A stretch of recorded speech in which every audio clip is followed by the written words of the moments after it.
Welcome to Don't Breathe on Me. Today is Wednesday, April 15th. My name is Abram Hurt. And my name is Ezra Hurt. We're two brothers in Brownsburg, Indiana, respecting social distancing. Given that we have a lot of free time on our hands, we thought we would create a podcast. It won't be anything too long or too in-depth, but we wanted to do something that would keep us busy while also helping us learn something new. This week will be an introduction of sorts. I'll interview Ezra, and then I'll let him interview me. So let's get started, Ezra. Tell us a little bit more about yourself. Yeah, so my name is Ezra Hurt, and I am 14 years old. I'm in the 8th grade, and this year, I'm homeschooled. I have a rare genetic condition called osteogenesis imperfecta.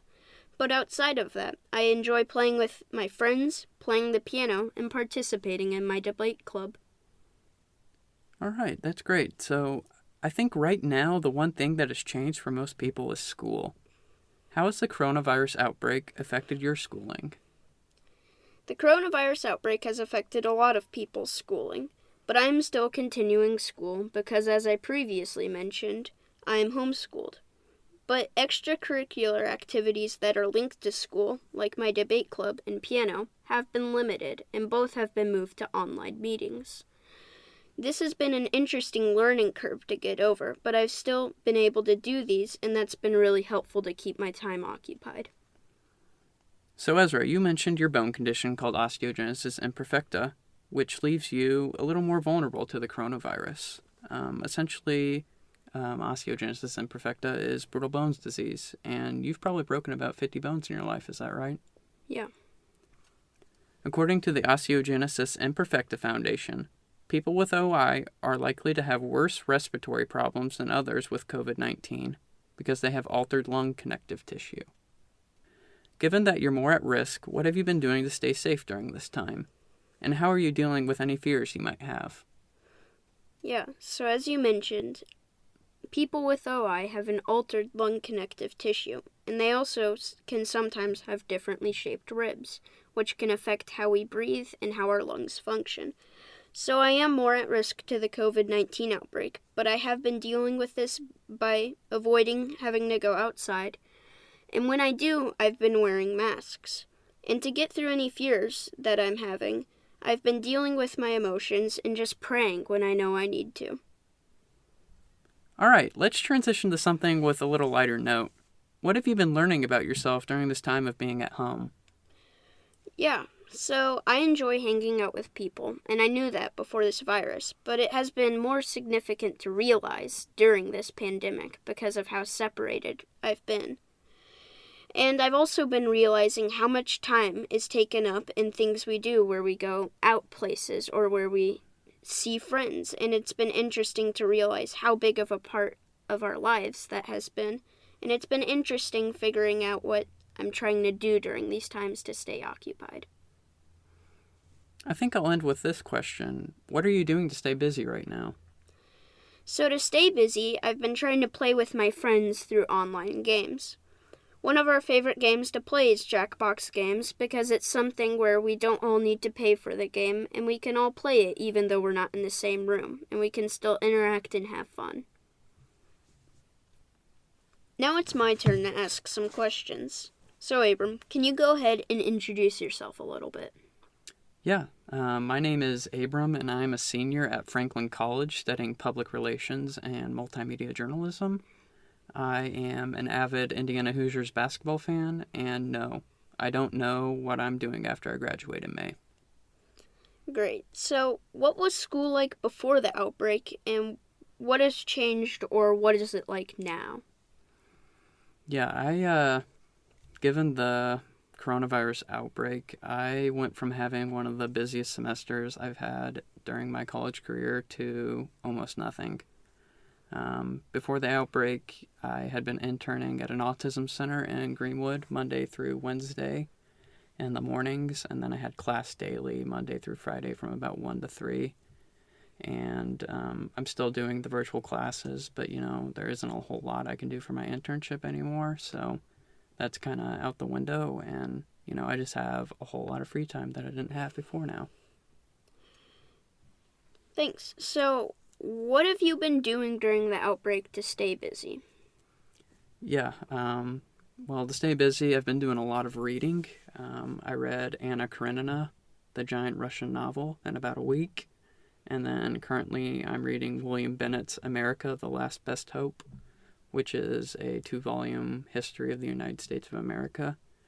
So I'm trying to be proactive and, learn some things on the side. And then I'm also trying to have some fun too. I learned how to solve a Rubik's Cube by myself, which was kind of fun just to do it.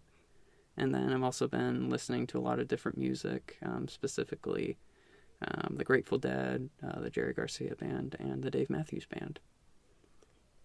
Thank you. So, what is the most surprising thing you've seen during the outbreak? Yeah, I think the thing that has surprised me most about this virus has been the amount of fear it has generated. It's hard to go to any news website right now, like CNN or Fox, and not have a little fear in you, I think. And, I think people are afraid for a lot of the right reasons, but I also think it's been overblown a little bit. And, that's one of the reasons we're doing this is, I think it's really easy for us to turn to the national media to get our news, but I think the best place for us to go to get information is our local media, and they're doing a lot of good work right now, so I would recommend supporting your local newspaper, or even in Indiana, reading the Indianapolis Star, because I think they do a good job at presenting what's actually happening. There is a lot of things to be afraid of, but there's also a lot of good going on right now. Mm-hmm. So, what are you looking forward to when we leave and after this outbreak and eventually after your graduation? Yep, so I'm on day 34 of being at home, which also means I'm on day 34 of growing my quarantine beard, which, you can't see it through the podcast, but it's looking a little scraggly right now. And I'd really like to shave it off, but I'm not going to shave it off until I can go back out into the world. So, but on a more serious note, I miss my friends, and I miss having, human interaction outside of my family. It's really weird to go from living in a house with 10 different guys to living at home. And, I miss interacting with my friends, going out and hanging out with them. And, that's just something I really miss right now. So I'm looking forward to having that human interaction again. And then, looking forward to graduation. I'm hoping that I have a commencement ceremony. That's a little up in the air right now. I would imagine I probably won't have one at this point, which is kind of disappointing, but, I want people to stay safe, and this is bigger than me. And then, looking further down the road, hopefully I can find a job. It's a little difficult right now because I don't know what the economy is going to look like in 3 months or even 2 months. And so hopefully I can find a job, and if not, looking at possibilities of maybe going to grad school or something like that. So, yeah, thank you for those answers, Abram. On Monday, March 23rd, Indiana Governor Eric Holcomb announced a 2-week stay-at-home order. This order urged Hoosiers to stay at home and limit travel to only essential services to help slow the growth of the novel coronavirus. Since then, the order has been extended to April 20th. As of today, over 8,000 Hoosiers have tested positive for the virus, and nearly 400 have lost their lives. This virus has altered our normal, everyday lives. If you would have asked me in January if I ever expected to live at home again for an extended period of time, I probably would have laughed at you. I was supposed to have a semester-long internship that lasted from February to May, but given the current circumstances, I can't really do that anymore. But I can use the time I had set aside for that internship to do something productive. This COVID-19 outbreak could very well be a once-in-a-lifetime experience, and I want to be able to remember it clearly. We want to interview 5 to 10 people so we can remember what real events were going on in real people's lives.